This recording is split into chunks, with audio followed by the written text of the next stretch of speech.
Welcome back student, आप सभी को मेरे चैनल पर स्वागत है। चैनल पर नए हैं तो चैनल को सब्सक्राइब कर लीजिए और दोस्तों को जरूर शेयर कीजिए। किसी प्रकार की आपकी परेशानी हो तो नीचे कमेंट करें। एमएड संबंधी कोई भी क्वेरी हो तो आप कमेंट कर सकते हैं। इसमें वीडियो में आपको जो एग्ज़ाम में पूछे जाने वाले इम्पोर्टेंट क्वेश्चन है उसको हम लोग डिस्कशन करेंगे, साथ में देखेंगे कि क्वेश्चन को किस तरह से डील किया जाए और आपके एग्ज़ाम में अधिक क्वेश्चन आप बना के आ सकते हैं। मेरी पूरी कोशिश रहेगी कि एग्ज़ाम में पूछे जाने वाले क्वेश्चन आपके सामने लाया जाए और इम्पॉर्टेंट क्वेश्चन जो आपके लिए महत्वपूर्ण होगा उसी तरह का आपको क्वेश्चन यहाँ पे दी जाएगी। तो आज का वीडियो हम लोग स्टार्ट करते हैं। क्वेश्चन नंबर इसके पहले वाली जो वीडियो है उसमें क्वेश्चन नंबर 14 तक हम लोगों ने किया था। तो आज क्वेश्चन नंबर 15 है, तो क्वेश्चन नंबर 15 से स्टार्ट करते हैं। क्वेश्चन नंबर 15 आपका है, आपका पीरियड आरंभ हो गया है, आप कक्षा में कुछ देर से पहुंचे हैं। आपने देखा कि आपकी अनुपस्थिति में कक्षा में खूब शोर हो रहा है, आपको पहुंचते ही शांत हो गई। आपके पहुंचते ही शांत हो गई। ऐसी स्थिति में कक्षा में घुसते ही आपकी क्या प्रतिक्रिया होगी। तो क्वेश्चन में साफ तरीके से आपसे पूछा गया है कि आप एक शिक्षक हैं और आपका पीरियड स्टार्ट होने वाली है और बच्चे जो हैं स्कूल में शोरगुल कर रहे हैं। तो और आपके वहाँ कक्षा में पहुँचते ही सारे बच्चे शांत हो जाते हैं। तो आपकी प्रतिक्रिया इस पे क्या होनी चाहिए, तो आपको उपयुक्त ऑप्शन है उसे चुनना है। चलिए हम लोग ऑप्शन को भी देख लेते हैं कि किस तरह का ऑप्शन है।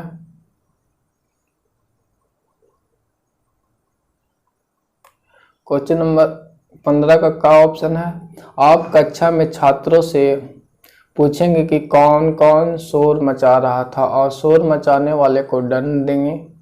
ऑप्शन ख है, आप छात्रों को इस गलती से नाराज होकर उसे पीरियड में उसको नहीं पढ़ाएंगे।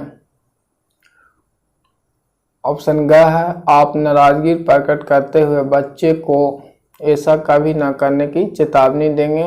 और ऑप्शन घ है, आप कक्षा में जाकर बिना किसी आदेश के पढ़ाई शुरू कर देंगे। तो इसका सही ऑप्शन आपको हो जाएगा ऑप्शन नंबर जो घ है वो सही ऑप्शन होगा। यदि बच्चे आपकी क्लास में शोरगुल करते हैं आपके आने से पहले तो आप उसे कोई सजेशन नहीं देंगे। आने के बाद सारे बच्चे आपके आते ही शांत हो जाते हैं तो आप उन्हें पढ़ाना स्टार्ट कर देते हैं। यदि बच्चे आपके आने के बाद शोरगुल करते हैं तब उन्हें आपको समझाना चाहिए। चलिए ऑप्शन के हिसाब से ऑप्शन नंबर 15 का जो है घ सही था। क्वेश्चन नंबर 6 पे अब हम लोग चलेंगे। क्वेश्चन नंबर 16 देखेंगे।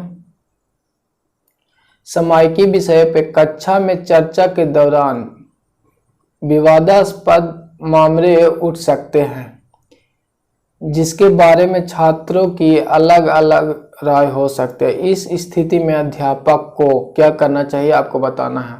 क्वेश्चन आपको ये कह रहा है कि यदि किसी विषय में कक्षा में चर्चा हो रही है और उस दौरान विवादास्पद मामले उठते हैं, यानी कंट्रोवर्सी मामले उठते हैं, तो छात्रों को अलग अलग राय हो सकती है इस टॉपिक पे। तो इस स्थिति में अध्यापक को क्या करना चाहिए उसके बारे में पूछा गया है। तो चलिए ऑप्शन को हम लोग देख लेते हैं कि ऑप्शन में आपको क्या है।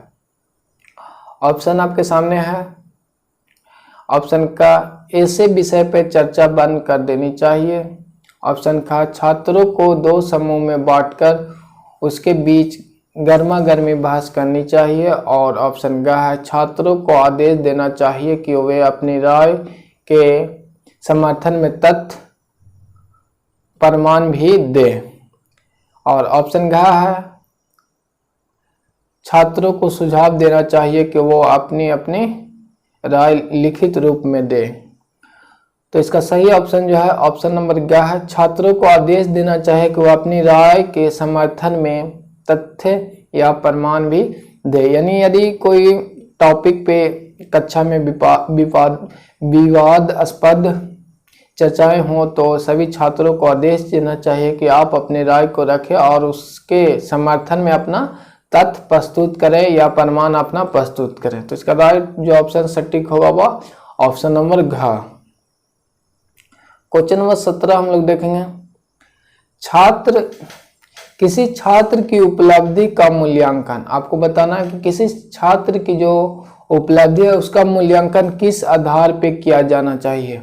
क्वेश्चन में आपको पूछा गया छात्र यानी किसी छात्र की उपलब्धि का मूल्यांकन किस आधार पे किया जाना चाहिए। तो ऑप्शन क्या है, कक्षा में सबसे तेज यानी मेधावी छात्र के साथ तुलना करके, और ऑप्शन क्या है, कक्षा में समान छात्रों से की जाने वाली अपेक्षा के साथ तुलना करके, और ऑप्शन ग है उस छात्र की इससे पहले क्या उपलब्धि थी उसके साथ तुलना करके। ये तीनों ऑप्शन आपको राइट है। यानी किसी की उपलब्धि का मूल्यांकन करना किसी छात्र का, तो जो सबसे तेज मेधावी छात्र हैं उनसे तुलना किया जा सकता है, ये भी सही है। और ऑप्शन ख है कक्षा में समान छात्र से की जाने वाली अपेक्षा के साथ भी तुलना करना चाहिए, यानी एवरेज बॉय जो समान विद्यार्थी हैं उनसे भी तुलना की जानी चाहिए। और ग है उस छात्र की इससे पहले क्या उपलब्धि थी, यानी किसी छात्र का मूल्यांकन करना तो ये भी देखना सुनिश्चित करना होगा कि इससे पहले यानी प्रीवियस जो मार्क्स उसके थे वह किस तरह की उपलब्धि उनके पास थी, उससे तुलना करना चाहिए। तो ये तीनों ऑप्शन का से लेके ग तक सही थे, और ऑप्शन घ आपका उपयुक्त सभी के साथ तुलना किया जाना चाहिए। तो इसका सही ऑप्शन आ जाएगा ऑप्शन नंबर घ। किसी प्रकार की आपको एमएड संबंधी कोई भी परेशानी हो तो नीचे कमेंट कर सकते हैं, आपको विदिन 12 आवर्स रिप्लाई आपको मिल जाएगी। कोई भी क्वेश्चन आपको पूछना हो तो नीचे कमेंट करके पूछ सकते हैं। चलिए क्वेश्चन नंबर 18 हम लोग देखेंगे। क्वेश्चन नंबर 18 है, अच्छे अंक ना पाने वाले छात्रों को प्रोग्रेस रिपोर्ट में अक्सर शिक्षक लिख देता है, तुम इससे भी अच्छे अंक प्राप्त कर सकते हो, यू कैन डू बेटर। क्या ऐसा लिखने से छात्र को प्रोत्साहन मिलता है। आपको क्वेश्चन पूछा गया है कि जो विद्यार्थी अच्छे अंक ना पाते हैं, यानी जो विद्यार्थी अच्छे अंक ना प्राप्त करते हैं तो उसके रिपोर्ट कार्ड में शिक्षक लिख देते हैं तुम इससे अच्छे अंक प्राप्त कर सकते हो, यानी इससे क्या छात्र को प्रोत्साहन मिलती है। तो ऐसे डायरेक्टली हम लोग हाँ कह सकते हैं, लेकिन हम लोग ऑप्शन के अनुसार चलेंगे। तो देखते हैं ऑप्शन में आपको क्या क्या है। ऑप्शन में क्या है, हाँ बहुत प्रोत्साहन मिलता है। ऑप्शन ख नहीं, क्योंकि छात्र समझता है कि यदि मैं अच्छे अंक प्राप्त कर सकता था तो क्या मैं मूर्ख हूँ जो मैंने इतनी मेहनत नहीं की। ऑप्शन ग नहीं, क्योंकि छात्र को यह बताने की आवश्यकता नहीं है कि वह बेहतर उपलब्धि प्राप्त कर सकता है, जबकि वास्तव में वह बेहतर उपलब्धि के लिए अपेक्षित प्रेरणा की आवश्यकता होती है। और ऑप्शन ग इससे बच्चों को हौसला बढ़ता है। तो क्वेश्चन नंबर 18 का सही ऑप्शन हो जाएगा ऑप्शन नंबर घ, इससे जो बच्चों का हौसला बढ़ता है। यदि किसी छात्र का जो मार्क्स आया है, उपलब्धि प्राप्त हुई है, उसमें कम अंक प्राप्त किए हैं, तो यदि अध्यापक लिख सकते हैं कि आप इससे अच्छे अंक प्राप्त कर सकते हैं, तो बच्चों में एक तरह से हौसला आता है और वह नेक्स्ट बार अपनी पूरी मेहनत के साथ अध्ययन करता है। तो इसका सही ऑप्शन ऑप्शन नंबर घ राइट ऑप्शन है। चलिए नेक्स्ट हम लोग देखेंगे क्वेश्चन नंबर 19 देखेंगे। मानसिक दृष्टि से पिछड़े बच्चे आमतौर से अधिक संवेदनशील होते हैं, निष्ठावान होते हैं, शक्तिशाली होते हैं और अनुशासनहीन होते हैं। आपको बताना है कि यदि कोई मानसिक दृष्टि से पिछड़ा बालक है तो आमतौर पर सर्वाधिक क्या होते हैं, तो वह संवेदनशील होते हैं। तो ऑप्शन नंबर ए का राइट ऑप्शन हो जाएगा 19। क्वेश्चन नंबर 19 का राइट ऑप्शन क्या हो जाएगा। नेक्स्ट हम लोग क्वेश्चन नंबर 20 पे चलेंगे। क्वेश्चन नंबर 20 देखेंगे हम लोग। आपको पीडीएफ आपके जो टेलीग्राम ग्रुप है, नीचे डिस्क्रिप्शन में आपका लिंक है, वहां से आपको पीडीएफ मिल जाएगी। तो इस क्वेश्चन जो भी यहाँ अध्ययन कराई जाएगी तो आपका पीडीएफ वहाँ प्राप्त हो जाएगी। किसी प्रकार की सजेशन है तो आप नीचे कमेंट कर सकते हैं। पीडीएफ से जो है वह टेलीग्राम ग्रुप में मिलते हैं, वहाँ पे एमएड बीएड जो जितनी भी सारी न्यूज एवं नोटिफिकेशन है आपको सारी चीज़ प्रोवाइड करा दी जाएगी। तो वहाँ आप टेलीग्राम में भी जुड़ सकते हैं, पीडीएफ आसानी से वहाँ से प्राप्त कर सकते हैं, जिससे आपका रिवीजन हो सके एग्जाम टाइम में। चलिए हम लोग क्वेश्चन नंबर 20 पे आते हैं। अब आप विज्ञान के अध्यापक नहीं हैं। कक्षा की पाठ्य पुस्तक में एक पाठ किसी वैज्ञानिक के जीवन और उसकी वैज्ञानिक उपलब्धियों के बारे में है। ऐसी स्थिति में उस पाठ के संबंध में आप क्या करेंगे? आपको बताना है कि आप एक टीचर हैं और आपकी कक्षा में एक वैज्ञानिक के जीवन एवं उनकी उपलब्धियों के बारे में हैं और आप विज्ञान के भी शिक्षक ने हैं, तो आप क्या करेंगे? ये आपसे प्रश्न पूछा गया है। तो चलिए हम लोग ऑप्शन के हिसाब से आंसर करेंगे और आप अपने विचार के हिसाब से नीचे कमेंट कर सकते हैं। हम लोग यहाँ पे ऑप्शन के हिसाब से आंसर को राइट करने की कोशिश करेंगे। चलिए देखते हैं ऑप्शन नंबर का। छात्रों से कह देंगे कि वे उस पाठ को स्वयं पढ़ ले। ऑप्शन का। स्कूल में विज्ञान के अध्यापक से अनुरोध करेंगे कि आपकी कक्षा के छात्र को वह पाठ पढ़ा दे। और ऑप्शन का। स्वयं उस वैज्ञानिक के जीवन और उसकी वैज्ञानिक उपलब्धियों के बारे में पढ़कर छात्रों को पाठ पढ़ाएंगे। और ऑप्शन का उपर्युक्त में से कोई नहीं। तो ऑप्शन के हिसाब से जो राइट ऑप्शन है ऑप्शन नंबर ग। यदि कोई अध्यापक विज्ञान के टीचर नहीं है और वैज्ञानिक के बारे में उनके अध्ययन चैप्टर में है तो वह उस वैज्ञानिक के जीवन एवं उपलब्धियों के बारे में पढ़ के आएंगे और छात्रों को आसानी से पढ़ा सकते हैं, समझा सकते हैं। तो ऑप्शन नंबर ग इज राइट ऑप्शन। चलिए क्वेश्चन नंबर 21 हम लोग देख लेते हैं। क्वेश्चन नंबर 21 है, आप किसी कक्षा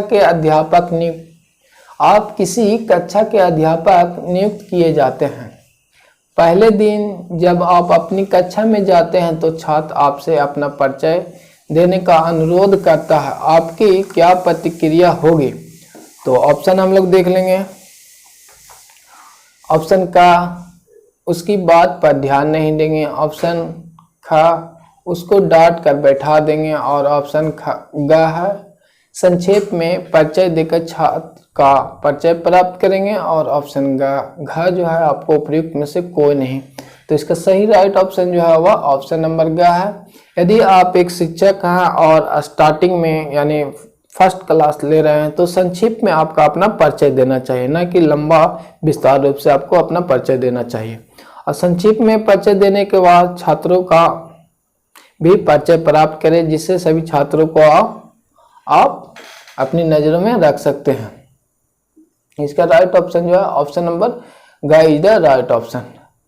चलिए 22 हम लोग देख लेंगे। यदि स्कूल में बच्चे वाद विवाद प्रतियोगिता होने वाली हो तो यदि स्कूल में बच्चों की वाद विवाद प्रतियोगिता होने वाली हो तो आप कुछ बच्चों के लिए ऑप्शन ए भाषण लिख कर देंगे। ऑप्शन ख जो है भाषण लिखने की विधि बताएंगे। और ऑप्शन ग भाषण का अभ्यास कराएंगे। और ऑप्शन घ है भाषण के लिए वे कहाँ से सामग्री ले इसका समर्थन करेंगे। तो क्वेश्चन आपका है स्कूल में बच्चों की प्रतियोगिता होगी वाद विवाद, तो इसमें जो एक टीचर का जो सहयोग होगा वह ऑप्शन नंबर घ है राइट ऑप्शन। भाषण के लिए वे कहाँ से सामग्री ले इसका छात्रों का मार्गदर्शन करेंगे। छात्रों को वो बताएंगे कि आप वाद विवाद के लिए जो भाषण की चीजें हैं वो कहाँ से प्राप्त कर सकते हैं, इसका शिक्षक मार्गदर्शन करेंगे। 23 देखेंगे हम लोग। Question number 23। क्वेश्चन नंबर 23 है वर्तमान शिक्षा पद्धति समानता। ऑप्शन का रोजगार उन्मुख नहीं है। ऑप्शन ख आमतौर पर किताबी है। और ऑप्शन ग हाथ से काम करने का अभ्यास नहीं कराती। और ऑप्शन ग उपयुक्त में से सभी। तो इसका राइट ऑप्शन नंबर घ है कि वर्तमान जो शिक्षा है रोजगार उन्मुख नहीं है, आमतौर से किताबी है, हाथ से काम करने का अभ्यास नहीं कराती। तो ये तीनों ऑप्शन सही है। तो वर्तमान की शिक्षा पति समानता उपयुक्त में से सभी, ऑप्शन नंबर घ इज द राइट ऑप्शन। किसी प्रकार की आपकी समस्या हो तो नीचे कमेंट कर सकते हैं। एमएड संबंधित क्वेरी आप पूछ सकते हैं। क्वेश्चन नंबर 24 मार्गदर्शन गाइडेंस के बारे में आपको बीएड में पढ़ाना है सभी टॉपिक को। इसके बारे में हम लोग देख लेते हैं। मार्गदर्शन ऑप्शन क्या है? स्वयं को बेहतर तरीके से समझाने में सहायता करना। ऑप्शन ख है निर्माण करने में सहायता करता है। और ऑप्शन ग का व ख दोनों। और ऑप्शन ग उपयुक्त में से कोई भी नहीं। तो इसका राइट ऑप्शन हो जाएगा ऑप्शन नंबर ग। मार्गदर्शन जो है स्वयं को बेहतर तरीके से समझाने में सहायता करता है, निर्णय कराने में भी सहायता करता है। क्वेश्चन नंबर 25 हम लोग देखेंगे।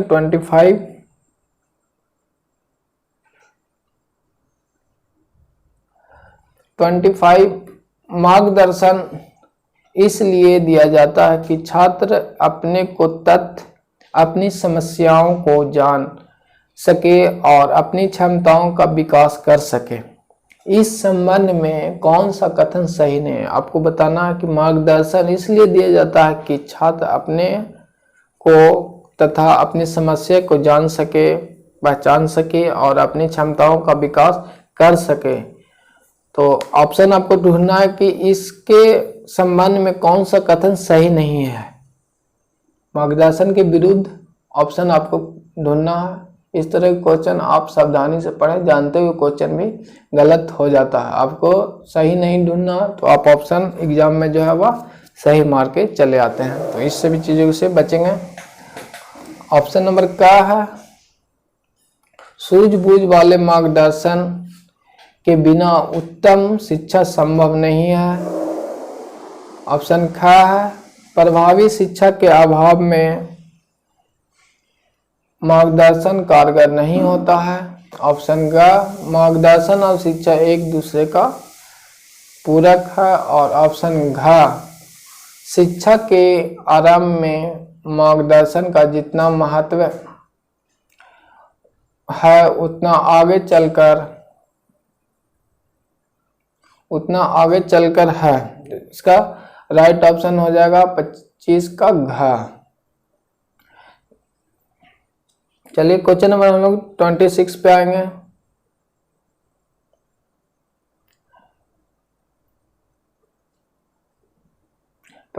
है जब अध्यापक अपनी कक्षा के छात्रों के लिए शिक्षण योजना तैयार करता है तो उस छात्र को यानी कि छात्र की ऑप्शन का आयु को ध्यान में रखना होता है, बौद्धिक आयु को ध्यान में रखना होता है।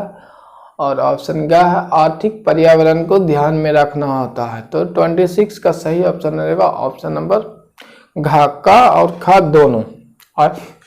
आयु को ध्यान में रखना होता है और मेंटल एज को भी ध्यान में रखना होता है। तो क्वेश्चन नंबर 26 हो गया। हम लोग 27 पे अब चलेंगे। शिक्षा की प्रोजेक्ट विधि का आधार है। आपको बताना है कि जो शिक्षा का प्रोजेक्ट विधि है उसका क्या आधार है। ऑप्शन नंबर का कक्षा की व्यवस्था ठीक रखने का सिद्धांत। ऑप्शन का विद्यार्थियों की प्रतिभा